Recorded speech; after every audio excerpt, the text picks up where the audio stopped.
11 बजे प्रसारण देखें।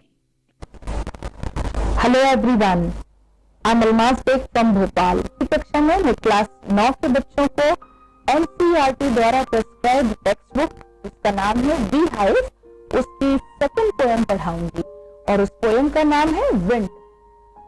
आपके स्क्रीन पर देखिए, this is the name of the poem wind. जैसा आप सभी जानते हैं, विंड का मतलब होता है तेज बहने वाली हवा जो काफी तेज चलती है। बच्चों, आपको बता दें, विंड पोएम किसने कंपोज की है? ये ओरिजिनली सुब्रमण्य भारती ने इसको रचा है। सुब्रमण्य भारती इसके पोएट हैं, जो कि एक कन्नड़ा पोएट हैं, और इस पोएम को ट्रांसलेट किया है ए.के. रामानुजन ने।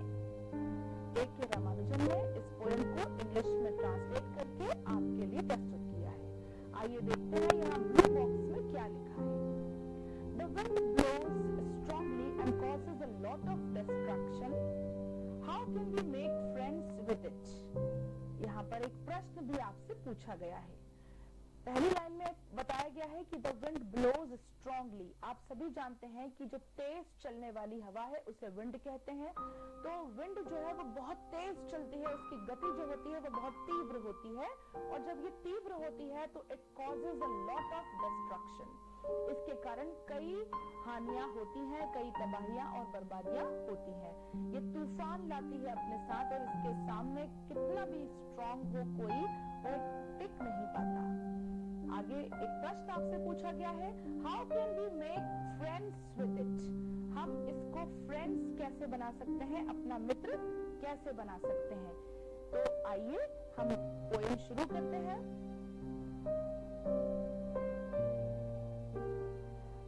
Wind come softly, don't break the shutters of the windows, don't scatter the papers, don't throw down the books on the shelf. There, look what you did. You threw them all down, you tore the pages of the books, you brought rain again. You see, what does the poet say in this first stanza? कवि इस पहले stanza में क्या कहना चाहता है? Wind कम softly. यहाँ कवि विंड से बात कर रहे हैं।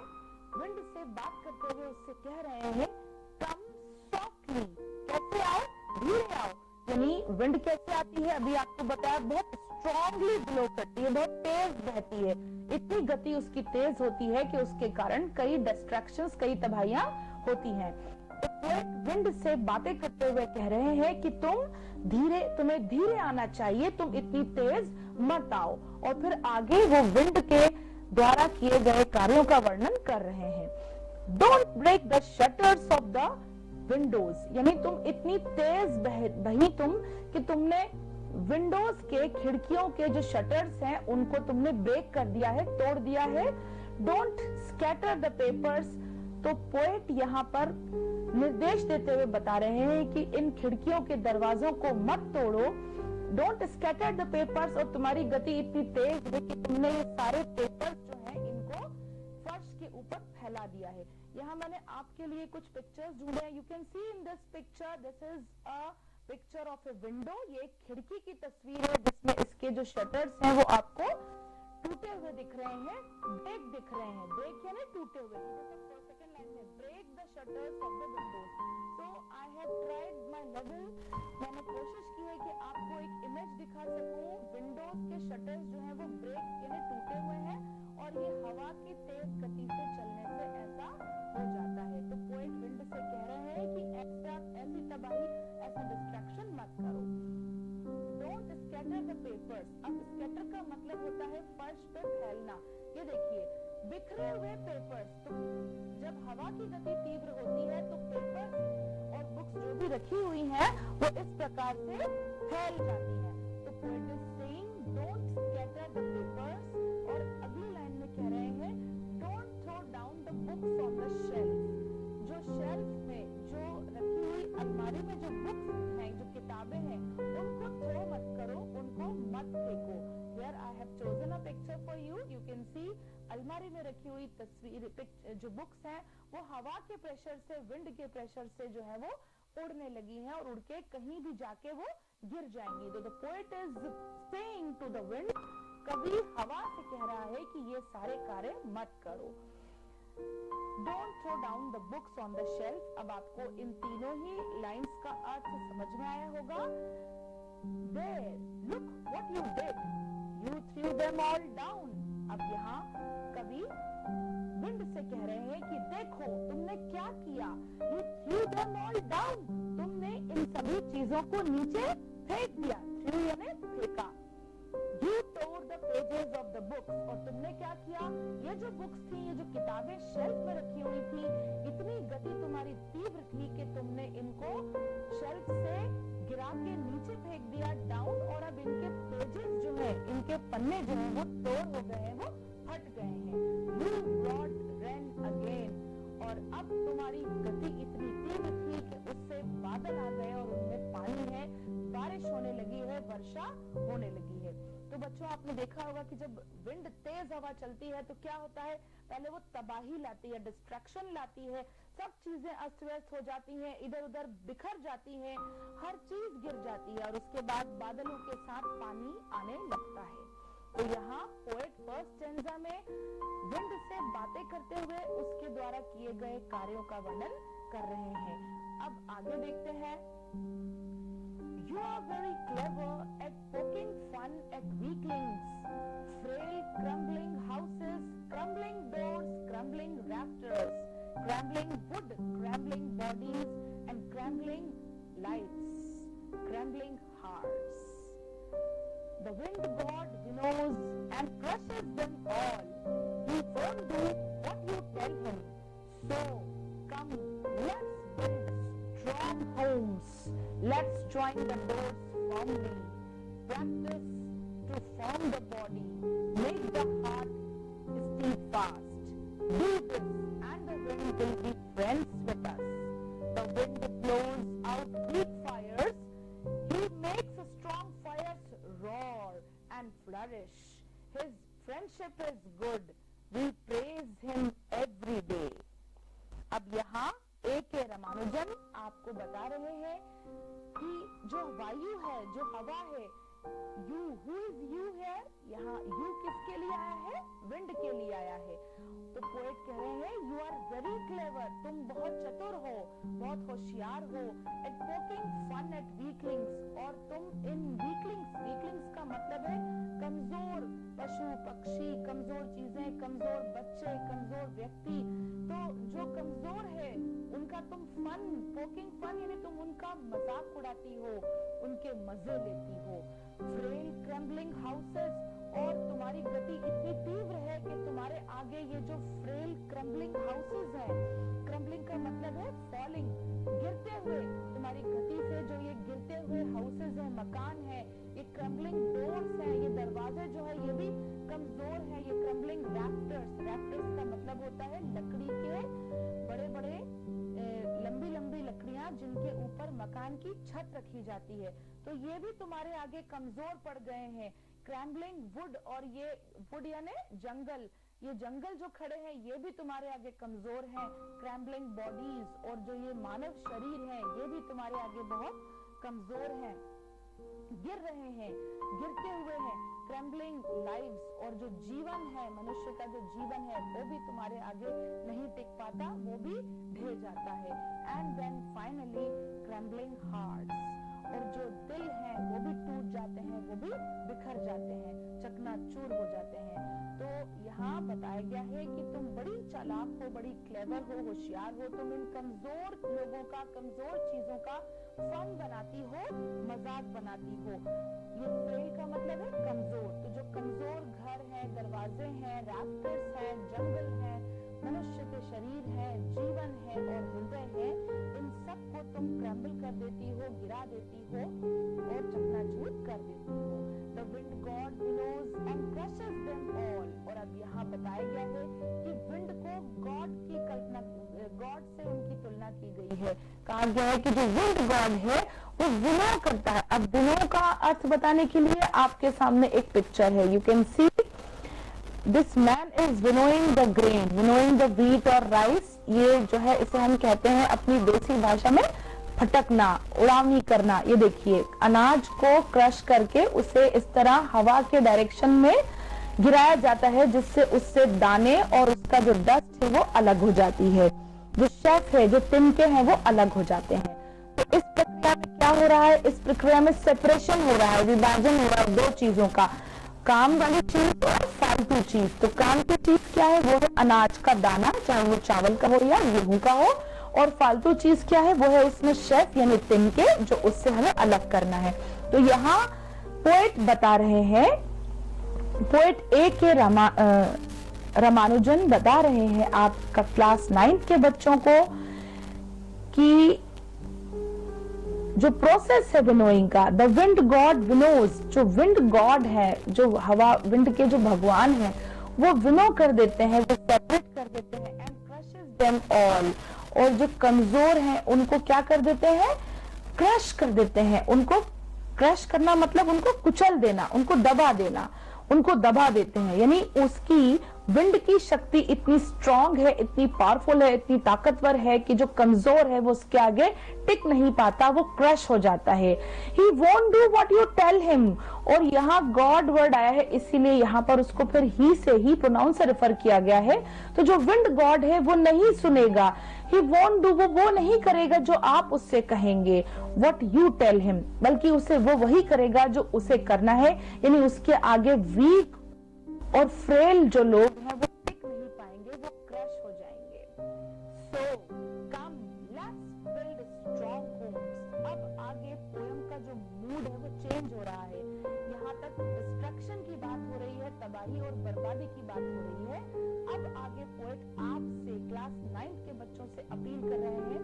Somewhat he is expecting कि आप अभी कमजोर हैं और इस हवा के आगे टिकने योग्य नहीं है। इस हवा के बहाव में आप भी बह जाएंगे, आप उसके सामने रुक नहीं पाएंगे। और जो विंड गॉड है वो आपकी नहीं सुनेगा, वो वही करेगा जो उसे करना है। लेकिन अब पोएट आपको स्ट्रॉन्ग बनाना चाहते हैं, आपको ताकतवर बनाना चाहते हैं और आपको ऐसा बनाना चाहते हैं कि ये जो विंड है इसका प्रभाव आपके ऊपर नहीं हो और आप इसको झेल सकें, आप इसका सामना कर सकें, आप फ्रेल ना रहें, आप कमजोर गिरने वाले ना रहें। तो आगे वो कहते हैं, so come let's build strong homes. तो बच्चों आगे आओ और कैसे बनो? बिल्ड स्ट्रॉन्ग होम्स, अपने घरों को स्ट्रॉन्ग बनाओ, शक्ति ताकतवर बनाओ। Let's join the doors firmly, और अपने जो होम से, घरों के जो डोर्स हैं, दरवाजे, उनको फर्मली, उनको अच्छी तरह से बंद करो ताकि विंड उसके अंदर, ये जो स्ट्रॉन्ग विंड है इसके अंदर प्रवेश नहीं कर सके। Practice to firm the body, और अपने बॉडी को, अपने शरीर को भी मजबूत बनाओ, फर्म बनाओ, पक्का बनाओ। Make the heart stead fast, और अपने हृदय को भी कैसा बनाओ? पक्का बनाओ। स्टीड फास्ट का मतलब भी है फर्म, पक्का। अपने हृदय को भी मजबूत करो, अपने बॉडी को भी मजबूत करो, अपने घरों के डोर्स, दरवाजों को भी पक्का करो, अच्छी तरह बंद करो। और make strong house, build strong homes, और अपने घरों को इतना ताकतवर बनाओ कि वो इस डिस्ट्रक्टिव विंड के आगे खड़े रह सकें। Do this and the wind will be friends with us.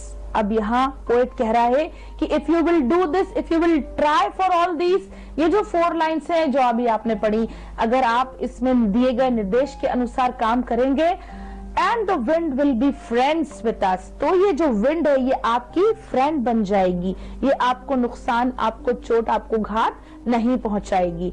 The wind blows out weak Fyers.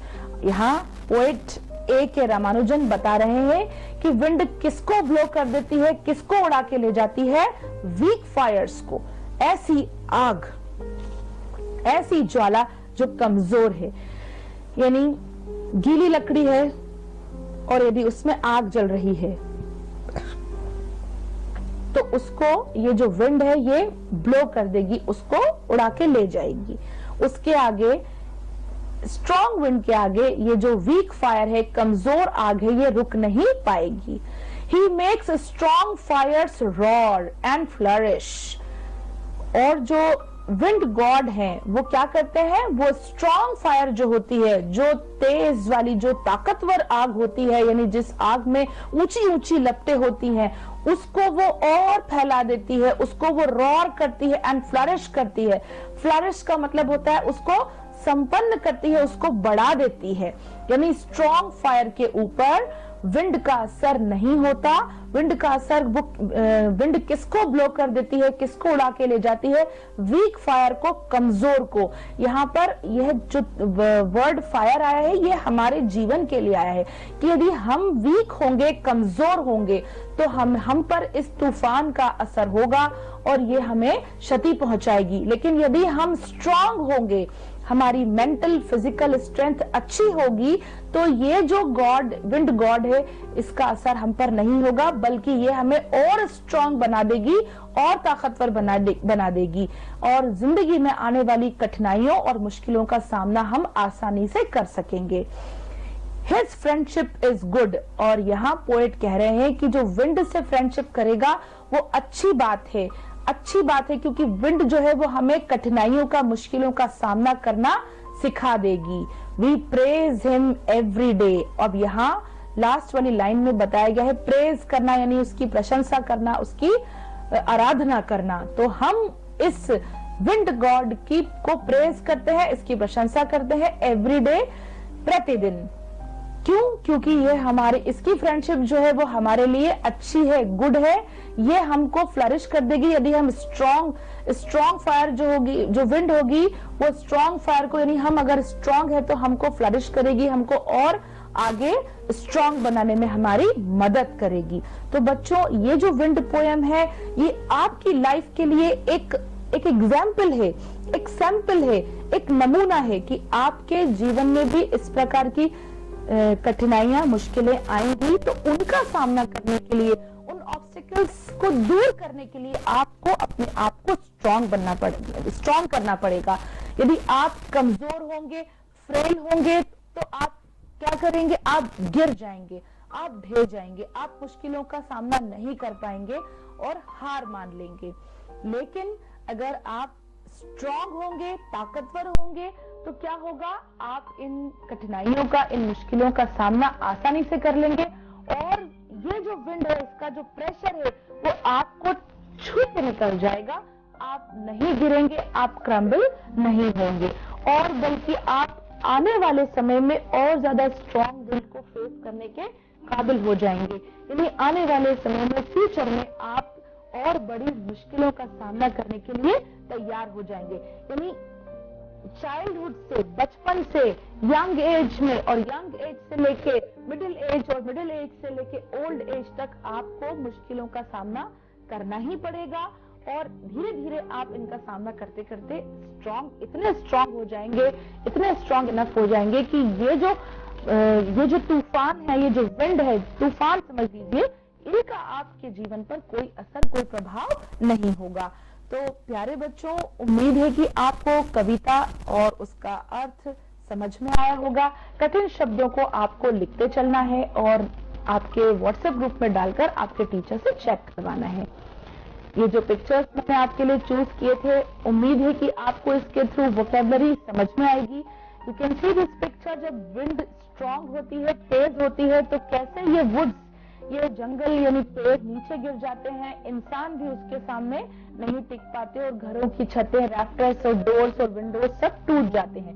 लेकिन यदि हम स्ट्रांग होंगे, ताकतवर होंगे, तो विंड हमारा कुछ भी नहीं बिगाड़ पाएगी, यानी मुश्किलें हमारा कुछ भी नहीं ले पाएंगी, बल्कि हमें और स्ट्रांग बना देंगी। अब यहाँ ग्लॉसरी में कुछ वर्ड्स आपकी टेक्स्ट बुक में दिए गए हैं, इनका मीनिंग मैंने आपको बता दिया है, लेकिन एक बार और पढ़ लेते हैं।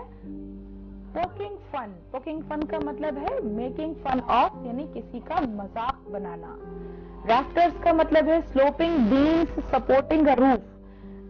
कच्चे मकानों में छत जब डालते हैं तो कवेलू या शीट्स की, तो उनको सपोर्ट करने के लिए बीम्स लगाते हैं, स्लोपिंग बीम्स।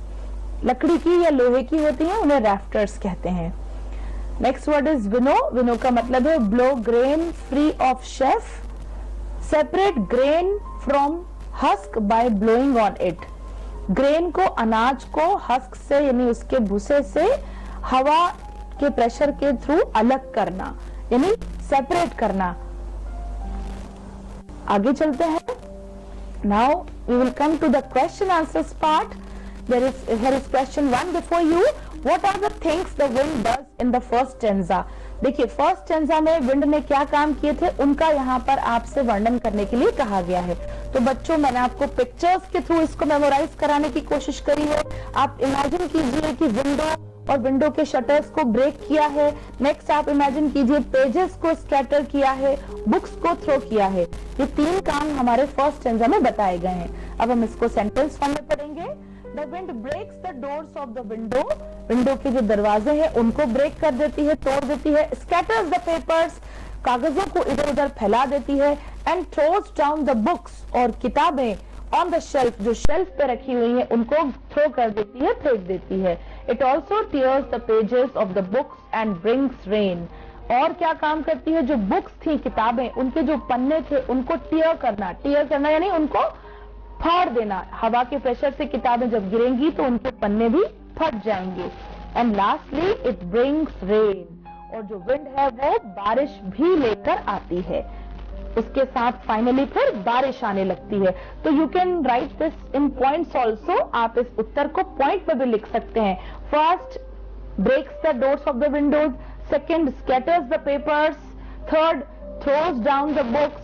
फोर्थ है tears the pages of the book. And fifth work is it brings the rain. ये बारिश को भी लेकर आती है. Next question. You can see this. The ladies are winnowing the grain. यहाँ पे देखिए महिलाएं ये सुपड़ा है और इसके माध्यम से ये ग्रेन को अनाज को हाथ से अलग कर रही हैं. ये बहुत ही इंटरेस्टिंग क्वेश्चन आपसे पूछा गया है बच्चों, आपको खुद करना है. Have you seen anybody winnow grain at home or in a paddy field? क्या आपने कभी किसी को खेतों में या घर में अनाज को विनो करते हुए देखा है? What is the word in your language for winnowing? आपकी भाषा में winnowing के लिए कौन सा शब्द यूज किया जाता है? What do people use for winnowing? और लोग winnowing के लिए फटकने के लिए किस चीज का इस्तेमाल करते हैं? Give the words in your language if you know them.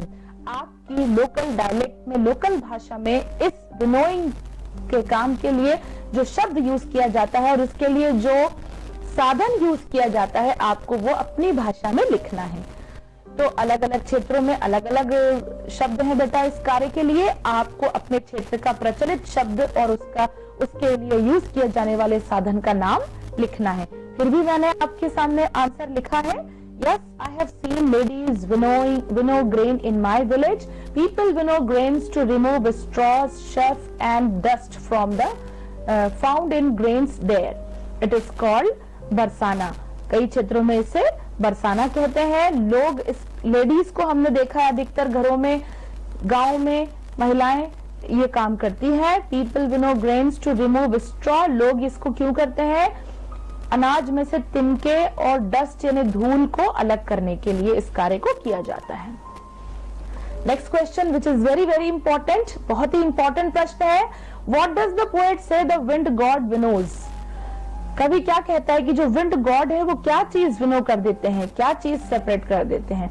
The wind god winnows all the things available at home. All the things available, सारी चीजें जो होम यानी घर पर अवेलेबल है, मौजूद हैं, उन सब को विनोइंग गॉड जो है, विंड गॉड जो है वो विनो कर देते हैं, उड़ा के ले जाते हैं. How does we make wind our friend? हम विंड को अपना फ्रेंड, अपना मित्र कैसे बना सकते हैं?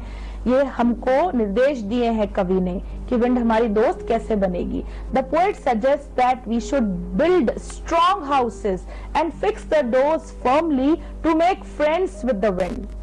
कवि कहते हैं, कवि सजेस्ट करते हैं, हमें बताते हैं कि हमें अपने घरों को स्ट्रॉन्ग बनाना होगा. We should build strong houses and fix the doors firmly. और उसके जो दरवाजे हैं उनको अच्छे से फिक्स करना होगा, अच्छे से बंद करना होगा. To make friends with the wind, जिसके बाद हम विंड को अपना मित्र बना लेंगे, यानी उसका प्रभाव हमारे घरों और उसके दरवाजों पर नहीं होगा. Moreover we should be strong enough to face the difficulties in life. यहाँ पर घर और दरवाजे, खिड़कियां तो एक उपमा दी गई है, एक सिंबॉलिक यूज है उनका. वास्तव में the poet wants us to be this much strong, कवि हमको इतना शक्तिशाली, इतना ताकतवर बनाना चाहता है कि हम फ्यूचर में डिफिकल्टीज का सामना कर सकें, कठिनाइयों का सामना आसानी से कर सकें और हम हार नहीं माने।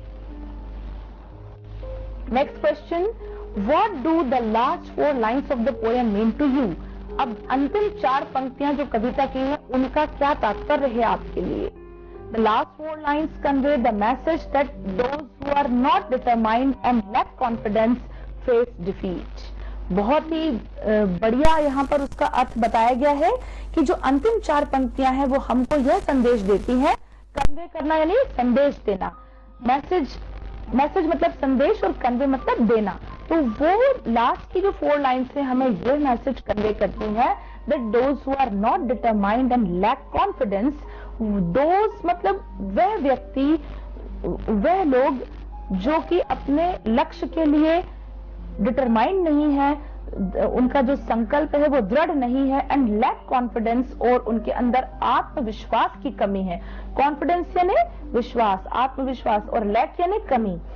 तो ऐसे लोग जो कि दृढ़ संकल्प की शक्ति नहीं रखते और आत्मविश्वास की उनके अंदर कमी है, फेस डिफीट। डिफीट यानी होता है हार, जीवन में हार का सामना करना पड़ता है ऐसे लोगों को। And those who set their targets and make sincere efforts are not disturbed by any obstacle. और आगे पोएट बताते हैं कि and those who set their targets, और ऐसे लोग जो अपने लाइफ में, अपने जीवन में टारगेट सेट करते हैं, एक लक्ष्य निर्धारित करते हैं। सेट करना यानी निर्धारित करना, फिक्स करना, एंड मेक सिंसियर एफर्ट, और उस लक्ष्य को प्राप्त करने के लिए सिंसियर यानी ईमानदारी से एफर्ट करते हैं, प्रयास करते हैं, आर नॉट डिस्टर्ब्ड, ऐसे लोग by any obstacle, any obstacle किसी भी ऑब्स्टिकल, किसी भी बाधा से डिस्टर्ब नहीं होते, विचलित नहीं होते। तो बच्चों यही काम आपको अपने जीवन में करना है। एक्चुअली जो ये पोएम है, ये पोएम आपको आपके लाइफ के लिए टारगेट सेट करने के लिए आपकी पुस्तक में दी गई है कि you are in 9th class, आप 9वीं कक्षा में हैं, set a target in your life, आपके जीवन में एक टारगेट बनाइए, एक लक्ष्य बनाइए, and then try to achieve, उसके लिए सिंसियर एफर्ट्स कीजिए, उसके लिए लगन से मेहनत कीजिए, and then nobody will disturb you, कोई ऑब्स्टिकल, कोई बाधा आपको आपके इस टारगेट को अचीव करने में डिस्टर्ब नहीं कर पाएगी, आप टारगेट जरूर अचीव करेंगे। Now there is a question, long answer question के सेकेंड क्वेश्चन को हम स्टडी करेंगे। How can you say that the poet of the poem wind is a great lover of mankind? आप कैसे कह सकते हैं कि इस पोएम के जो पोएट हैं वो मनुष्य से, मनुष्य जाति के बहुत बड़े प्रेमी है, लवर हैं, मानव जाति से उनको बहुत प्रेम है? आइए उत्तर देखते हैं। The poet wants to make people strong at heart. His desire is that they should be bold enough to face the challenges of life. कवि मनुष्य को दिल से, हृदय से स्ट्रांग बनाना चाहता है, और वह चाहता है कि हम इतने स्ट्रांग हो जाएं, हमारी इच्छाएं, His desire, कवि की इच्छा यह है कि वो मनुष्य को इतना स्ट्रांग बना दे कि वो चैलेंजेस को, लाइफ की जो चुनौतियां हैं उनको आसानी से उनका सामना कर ले। When we have a strong houses, we can protect ourselves from the angry wind. जब हमारे घर स्ट्रांग होंगे तो नाराज विंड से हम उन्हें बचा सकेंगे। In the same manner when we are strong at hearts, उसी प्रकार जिस प्रकार हम दिल से, हृदय से स्ट्रांग होंगे, we can face the challenges of life, तो हम जीवन की चुनौतियों को आसानी से सह सकेंगे। Only the weak persons are defeated by the problems of life. और जो कमजोर लोग होते हैं वही लोग जो हैं वो defeated यानी हराए जाते हैं by the problems of life. यानी कठिनाइयां तो हर व्यक्ति के जीवन में आती हैं, लेकिन कमजोर लोग जो होते हैं वो उनसे हार मान लेते हैं और आगे बढ़ने का प्रयास करना बंद कर देते हैं। तो the poet is a great lover of Mankind, जो कवि है वो मनुष्य का बहुत बड़ा प्रेमी है, वो मनुष्य जाति को इतना स्ट्रांग बनाना चाहता है कि उसे कोई भी प्रॉब्लम्स जो हैं वो उसको हरा नहीं सके, उसको डिफीट नहीं दे सके।